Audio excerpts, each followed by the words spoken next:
الحمد لله والصلاة والسلام على رسول الله وعلى آله وأصحابه أجمعين. مساء الزكان قدر قرانا كان السلام عليكم ورحمة الله وبركاته. أم شو بينجي مانجي جمادي يكما كبينجم مانجا لمانجا هجري كان صالي 1442 هجري برامبر با 22/2020 درسي 15 لخزمتانا لشيكرنوي عقيدەی تەحاوی. لە دەرزی پێشووە گەشتین بە ئەو بەحسی کە شێخی تەحاوی دەفەرمێ والرؤية حق لأهل الجنة بغير إحاطة ولا كيفية كما نطق به كتاب ربنا وجوه يومئذ ناظرة إلى ربها ناظرة. باسی ڕوئیەمان کرد کە بینینی پەروەردگارمان جەل وەعەلا لە بەهەشتا کە ئەهلی بەهەشت دەیبینێ، بەڵام بە چ شێوازی دەیبینێ؟ ئێمە وەکو ئەهلی سوننە و جەماعە هەمومان شوێنکەوتنی ڕێبازی پێغەمبەری خوا عەلەیهی سەڵات وەسەلام کاتێ تەفسیری قورئانی پیرۆز دەکەین، جارێکی دیکەش لە خزمەتانە باسمان کردووە،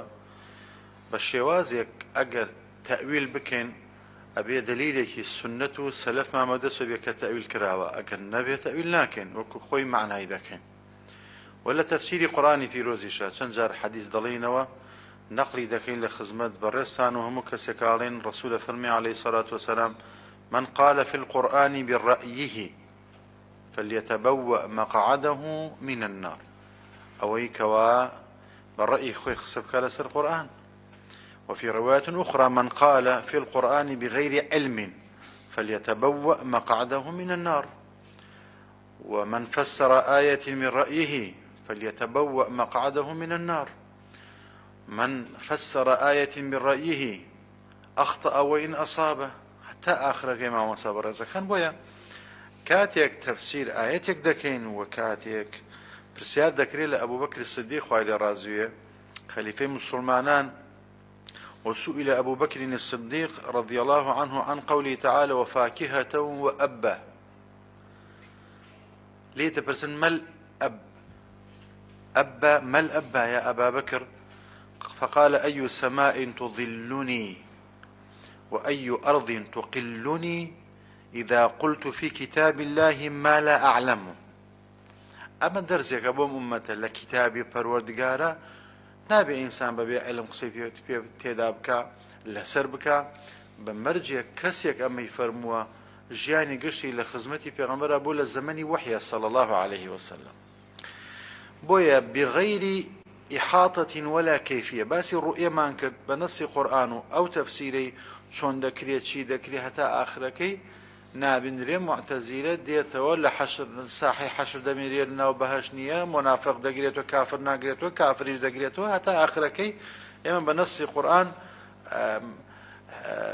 کافر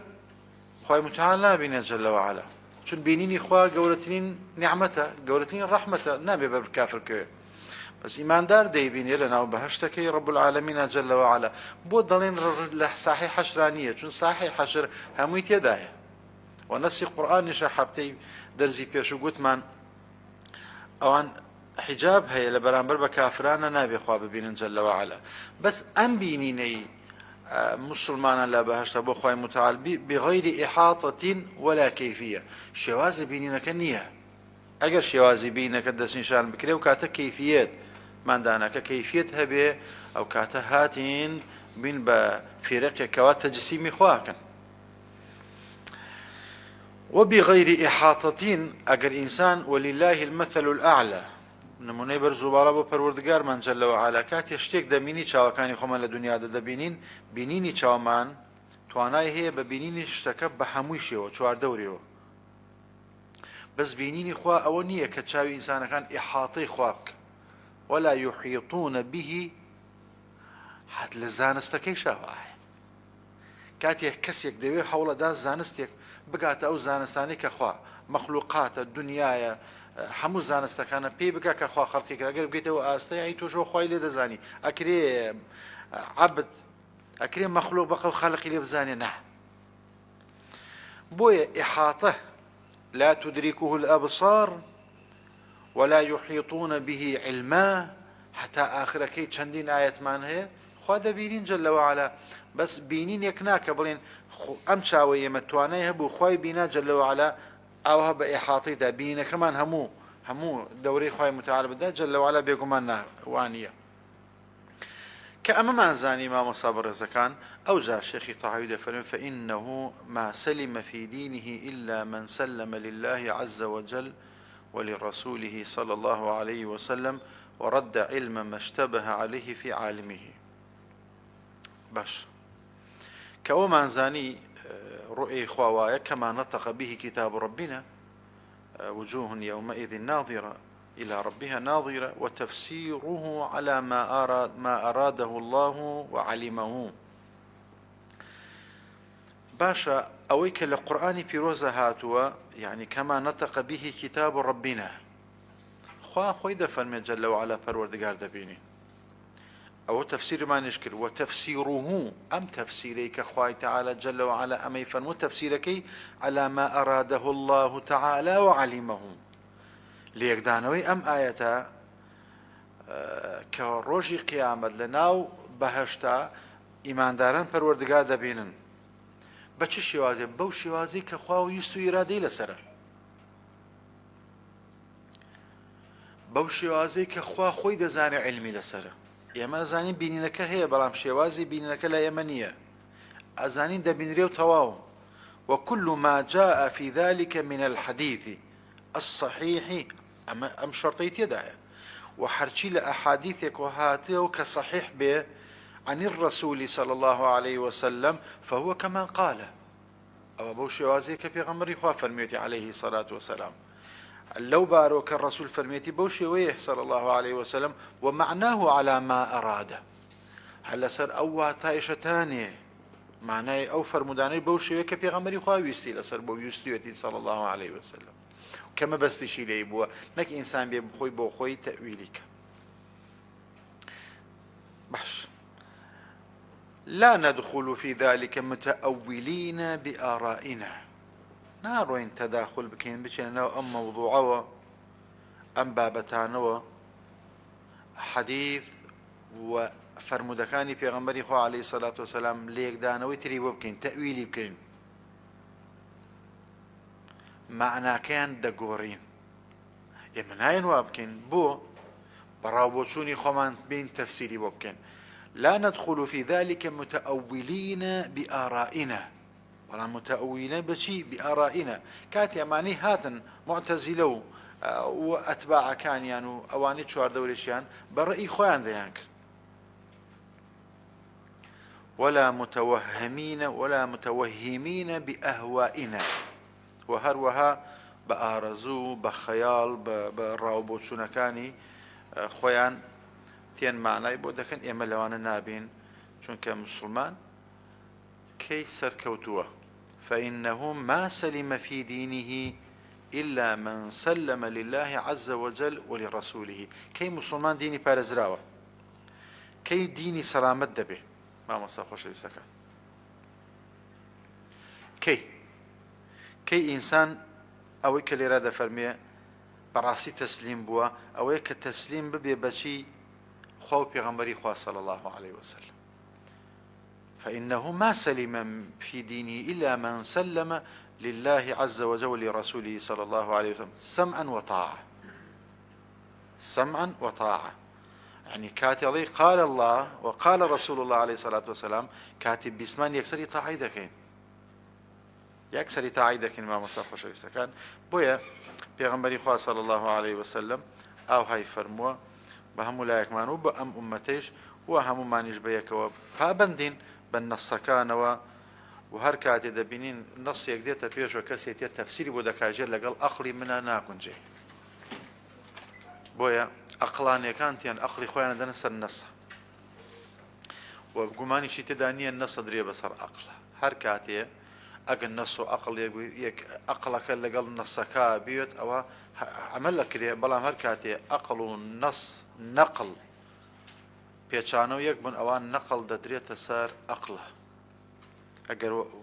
أواني كي لك شكاني نشيبو ئەوە بوو کە معتەزیلە مەحاڵی بوو. جا مامۆستا بەڕێزەکان بۆیە هەموو ئیماندارێ کاتێک دەبینین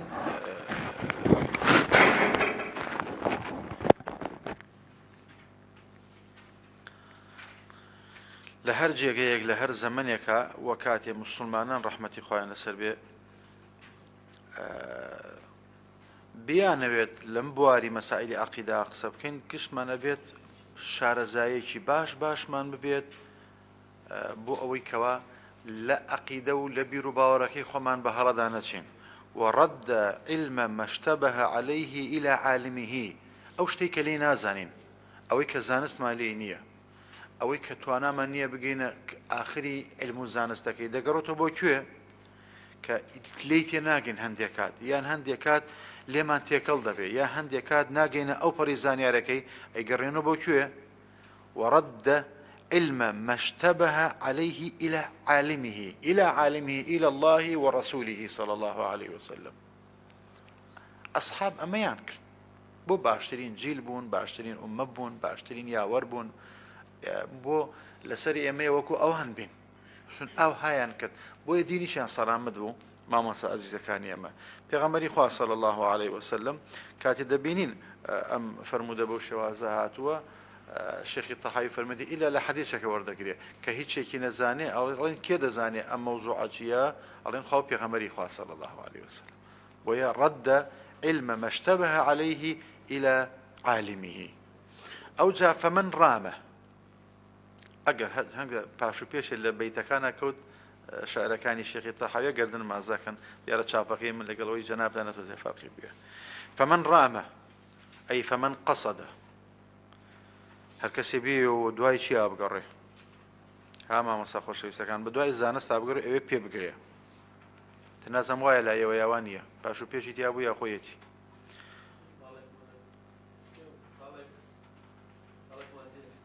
جێمە نێشتە ولا تثبت قدم الإسلام باشا إلا على ظهر التسليم والاستسلام. إنسان ثابت نابي جيجير نابي لسر شريعته دين إسلام بثابت بونيكي صحيح بريكي لسر منهج الله لسر ربازي پیغمبر خوشويسته كمان صلى الله عليه وسلم إلا دبي لسر أو ريقا بينو تسليمين بو ريقا كاتي إنسان لكوا سركوتو دبي كالي قال الله تسليم بي بوا مناقشة يدانية علي قال رسول الله صلى الله عليه وسلم تسليم دبي بوا ديسان مناقشة يدانية. ولا تثبت أي لا يثبت إسلام من لم يسلم للنصوص الوحيين. أجر إنسان تسلم نبي بالنص كان كقال الله يا أجر تسلم نبي بفرمودة صحيحة كان كقال رسول الله عليه الصلاة والسلام سلامة بولا سر بازك بيقمان خير أو كات الرأي هاتة ميدان رأي كشك بيجواني نصبه بيجواني نصبه بيقمان نابه بيقمان نابه. فمن رام علم ما حضر عنه علمه دينا سر باسيوي ئەگەر کەسێک مەبەستێکی بوو بە دوای علم و زانستەکە بگەڕێ علم ما حضر عنه علمه ئەو زانیاری و علمەی کەوا ئەم و دوایە بگەڕێت کە توانایی نەبووە لێ قەدەغە کراوە لێ نازانێت قەدەر چییە ئەوێ بە دوای قەدەرا بگەڕێ نازانێت لەوح المەحفوظ چییە زۆر بە دوایە دەگەڕێ نازانێت سیدرەت المونتەها چییە زۆر بە دوایە دەگەڕێ نازانێت مەسائلی غەیبیەکان چییە نازانێت مەسائلی منداڵ لە سکی دایکە کە مەلایکە دێ و خێرە شەڕە بەهەشتە جەهەنەمە ئەم عیلمە تاگە زۆر بە دوایدا دەگەڕێ کاتێ بە دوایە دەگەڕێ دوو گەڕیانمان هەیە گەڕیانێکی حدودێکیە تا ئەوە بڕۆ کە لە ئاستی عەقڵ و هۆش و علم و زانست و مەعریفەی ئینساندایە بەڵام لەوە دەرچی بڕۆی بۆ لای خالقی ئینسان دەگاتە چ مووقیفێکەوە توحید و دینی سەلامت نابێ. ئیبراهیم زیاتر ناڕوە وإذ قال إبراهيم ربي أرني كيف تحيي الموتى زیاتر ڕوا زیاتر ناڕوە حدودێکی ئەوێ بۆچی قال أولم تؤمن بۆ باوەڕت نییە بەڵێ باوەڕی هەیە قال بلى ولكن ليطمئن قلبي. ئیبراهیم زیاتر ناڕوە هەتا ئەو حدودەی مردن بە چاوی خۆی ببینێت چۆن زیندوو دەکرێتەوە بۆی باوەڕەکەی زیاد دەکە. بەڵام کەسێ بێوێت بزانێت کە خوای متعال هەرچی علمی خوایە چۆنە بۆ وای فەرمووە بۆ خوا ئەمەی فەرمووە ئەوە ئەڕاتە جێگەیە کە زانستەکەی خوا چەندێکان بیزانێ ئەو کاتە خۆی دەباتە مستەوای خواوە دەبێ عەبد مستەوای خالق بێ معبود بێ نابێ باشە مامەستا خۆشەویستەکان بێگومان نابێ کە ئاخوای متعال جل وعلا لە قورئانە فەرمێ وەیەسئەلونەکە عن الروح پرسیار دەربارەی ڕوحت دەکەن ئەم مەسائلی علم و نەفس و نازانم چی هاتە شتێکی لەطیفە و نەرمە و نازانم چی حەل لە خۆیان و بە خۆیان قسەیان کردووە چێ چاوی پێکەوتووە کێ دەستی داڵێ نەرمەوە دەست لێ داوێ شیرینەوە تامت کردووە بۆنی خۆشە بێ بۆنت کرد بێ قەبارە پیشانە دەبێت چاوت پێکەوت بێ هەر وەک ئەو مەسەلەیەکە کە ێژێ ئەم سوقانە 10 ملیۆن ساڵ تەمەنێتی دی کاکە تاریخی لەسەر نییە ئەمە بایۆلۆجیانەیە نازانم چییە تەقدیرێکی بۆ دەکەی ئەوەش هاتووە قل الروح من أمر ربي وما أوتيتم من العلم إلا كثيرا أو إلا قليلا ئەم هەوڵەدا لە کەثیرەکە بێ دەی پێ ناکە ئەگەیتە ناو گێژاوێکەوە لێشی دەرناچێ لێشی دەرناچێ ئینسان ئەگەر دوو لە جەنابتان لە من شارەزاترن بەڵام ئینسان کە ئاگدار نەبێ لی دەرناچێت لە مەوزوعە تەدەخولەکە ها کەسێک تەدەخولەکە ژێ خوای تعالی لە قورئانە فەرمی وجاء ربك والملك صفا صفا صفا صفا وجاء چه فعلیە کە مامەستا خۆشەویستەکان فعلی ماضیە ماضی بۆ ڕابردووە و قیامەتیش نهاتوو جا کەسێتی ئەم مەوزوعە تاوتویەکە على ئەساس هاتە نەقل لە قورئانەگرێ بەس خۆی لێ دەرناچێ بۆ باسی قیامەتە و باسی مەلایکەی و پۆل خەڵکە و مەلایکە دێ و خوا محاسبە و لێپرسین و دەست پێ کات و بە ماضی هاتووە هێشتا قیامەتیش نهاتوو ئەجا کەسێک دێتە ناو مەوضوعە لێ دەرناچێ بۆ پێشەکی بابی مەسائلی قەواعیدی نەحوی تێدایە مەسەلەی سەرفی تێدایە مەسەلەی بەلاغەی تێدایە دوای ئەمانە دێتەوە ئەو سەر باسی ئەوتێکن مەسائلێکی تری تێدایە کە ئەو لێ حاڵی نییە تەفسیری قورئان کێ دەتوانێت زۆر تەفسیری قورئان بە تەواتی بکە ئەوەی کە وشە قورئانی پیرۆز دەزانێ عەراب بکە وشە دەتوانێت عەرابی کە کەوت جاء فعلی ماضیە و وجاء ربك لێرا چییە و وەکافەکە چییە و مەلەک چییە و سەف چییە و سەف چییە هەتا ئاخرەکە ئاوە دانە ئێعرابی نەکەین چۆن دەبێ مامەستا خۆشەویستەکان بۆیە هاتووە بە عەقڵەکەی خۆی بەڕائەکەی خۆی کە ئیمامی عەلی چەند جا قەولەکەی ناگیرینەوە لەو كان الدين بالرأي لكان أسفل الخف أولى بالمسح من أعلاه ئەگەر دین بەڕای ئینسانەکان وایە ئەوە خوفەکە لای خوارەکەی لە پێشتر بوو مەسەکرێت تا لای سەرەوەکەی بەڵام وانە فمن رام علم ما حضر عنه علمه هەر کەسێ بوێ شارەزاییەک پەیدا بکات لەکە لە حەدی خۆی دانیە دەڕوا بۆی کەوا زانستەکەی بگا بۆی کە خوا بۆ وای فەرموو وا لە بەرچی فەرموویەتی ئەوە بێگومان چی نابێ ها مامۆستا خۆشەویستەکان بزان حاڵی چییە لە مەسائلی دینیە ولم يقنع بالتسليم فهمه حجبه مرامه على خالص التوحيد ئەم هەوڵە کۆششە ئەودای کەوتە ناو مەسائلی گومان مەسائلی نەقص مەسائلی لاوازی مەسائلی کەموکورتی لە عەقیدە و باوەڕەکەیشە بۆ ها شتێکی کرد لە توانای ئەودا نییە عەقڵ و تێگەیشتنی ئەو لەو بوارانیە مامۆستا بەڕێزەکان کە لەو بوارانە بوو قەناعەتی نەکرد بەو زانستەی خوا پێدا ڕۆژ بە دوایە دەی کە گومانەکانی لە چاکۆ بوو بە گومانی خراپە متمانەی بەخوا و پێغەمبەری خوا لاواز بوو صلی الله عليه وسلم ئەوە جاری وایە تەفسیری زیاتریە کرد بۆ مەوزوعێکەوانە بوو حەجەبەه مەرامه ئەو هەوڵ و کۆشش و بە دوادا ڕۆژ نەکە لە وسعەتی مەخلوقاتان نییە بووە مایە ئەوەی کەوا بێبەشی بکە مەحرومیەکە لە چی ئەن خالص التەوحید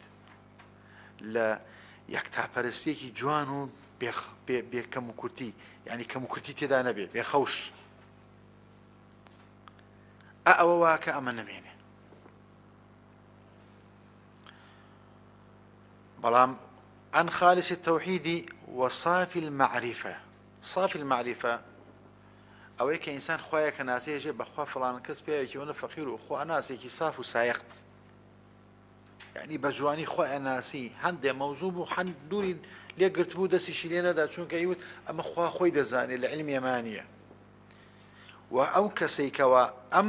تەسلیماتەی بوێ هەم تەوحیدی خالیسێکی تەوحیدی هەیە و بەڕاستی خوا و جوانی و صافی خوا دەناسێ و صاحبی صحیح الئیمانیشە باوەڕێکی تەواو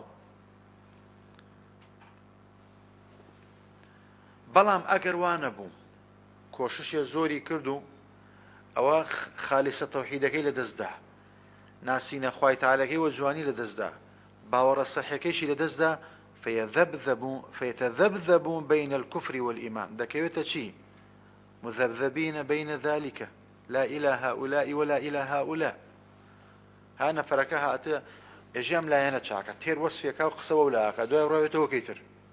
يجي عميان وكلنا هذا رميه باشا ما مسخ شيء سكان أما جواي لي أتى وكيوتا بيني كفر وإيمانه نكافر أخوي كافر كجا باورمي أن إيمان دارك شو تسليم بيه بهمو موضوعك بهمو أحكام مكان ويتذبذب بين الكفر والإيمان يك وبين التصديق والتكذيب لبين راس خصنوي والراس راقرتن وبراس داناني أحكام الشرعية كان يا بدر خصنوي هالو بينها تو باوري وانيا كراستا ناتوانا بيشي بلي درويا وبين الإقرار والإنكار آياتاني في ابنا وايا يعني إنكاري كوايا هالو بين ده معتزلة المنزلة بين المنزلتين هي باشا موسوسا تائها أو تائها أقل سيدي بروين وصليك زائغا شاكا أبيت إنسانك شي صاحب خودخۆیەکی شەیطانی وەسوەسەیەکی خەناسی کە لە گیانە دروست دەبێ سەرگەردان دەبێ پێی دائما چییە مەژغۆڵە و داڵغی لەسەر ئەوانە چون بۆ ئێرا کرد باوەڕەکە تەسلیم بوو ساف بوو جێگیر بوو ئەو هەموو داڵغەوشتانش لە جێگەی خۆیان نییە نابێتیش نزیکیش نابێتەوە زائغن شاکە هەنی گومان لە شەکەوە هاتووە کەسێکەکەوە هەم لە ڕێی لای داوە هەموو گیانی و ناودڵەکەیشی بۆتە گومان لا مؤمنا مصدقا يعني بدو لە بەڕێزان و تەسبیحەکانتان و حاسیبەکانتان گەنج و نەفەر و خەڵکمانەیە لەم مەقامە حەسابی بۆ بکەی ئێژێ دینی ئیسلام و قورئان کەوتەتە ژێر پرسیارۆ زۆر حەدیثەیە کەوتەتە ژێر پرسیارۆ ئەو ناو دڵ خۆی کەوتە ژێر پرسیارۆ هەموو گیانی ها لە ژێر پرسیارە خۆی سەری لێشەوە بەس ئەتراف ناکە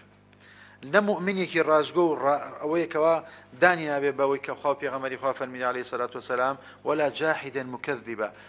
نە ئەوە شەتانێ کەسێکی ملوڕ بێ ئینکار بێ و بڵێ هەمووشی درۆیە هیچێ لەمانەیان تێدا نییە مامۆستا بەڕێزەکە جا بۆیە خوای متعال هەمووی ئەوش پارێزێ خوای تەعالە لەوانە بە دوورمانکە کە حاڵیان وایە بۆیە ئیبن ڕوشد باتی فەلاسیفە ئەکات دێژێ فەلاسیفەکان دایمە لەم نەخۆشیە ژیانە لەم حاڵیان ئەمە بووە بەم شێوازە بوونە شەک و گومانیان هەبووە چونکە زۆر هەوڵیاندا شتی گەورەتر و شتی زیاتر بزانن بۆیە لێرەدا زیاتر قسە ناکەین لە خزمەتانە دەوەستین کە 24 دقیقە قسە دەکەین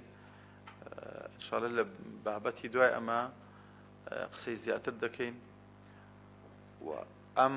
ئەحکامانەی کەوا شێخی تەحاوی فەرموویەتی خوای گەورەی لێ ڕازیوێ وا ناکا لە ئینسان کە تەمبەڵ بێ بە دوای عیلمانە بێ نە ئینسان بە هۆشا دێنێت و هەندێک ئەحکام هەیە و هەندێک مەواقیف هەیە و هەندێک ئایەتی قورئانی هەیە لە حدودی زانست و عەقڵ و هۆشی ئینساندا نییە و پێشمان دەڵێ کە چۆن تەسلیمی کەلامی خوابین و هی پێغەمبەری خوابین عەلەیهی سەلات وسەلام و پێشمان ڕادەگەینێ کە ئینسانەکان کاتێ تووشی نەخۆشیەکی وەهمی ناڕەحەتی خەیاڵی وەسوەسی بوونە سەبەبی هەیە بە تەواوەتی تەسلیم نەبووە بە قورئان و سونەت بۆیە کەوا تەوحیدەکەیشی تەواو نییە بۆیە باوەڕەکەیشی سەحیح نییە بۆیە خواناسیەکەیشی ڕاست و دروست و ساف نییە بۆیە کەوا ناتوانێت تەصدیق ناکە لە بینی هەموو ئایەت و حەدیثەکانە ناتوانێت بەردوورەشی بخاتەوە و نمونەیەکی زۆرە لە بەرچاوی هەمومان خی متعال ئێمە ئێوەش پارێزێ و هەموو برادیندارەکان و خوشکە بیندارەکان خی تعالی عاقبەتی هەموو لای بەخێر بگەڕێ خوا لە ئێمە و لێوەش خۆش بێ لە دایک و باوکمان خۆش بێ لە مردوەکانمان خۆش بێ خی تعالی جزای بەخێری هەموو لای بداتەوە وصلى الله وسلم على نبينا محمد وعلى آله وصحبه أجمعين والسلام عليكم ورحمة الله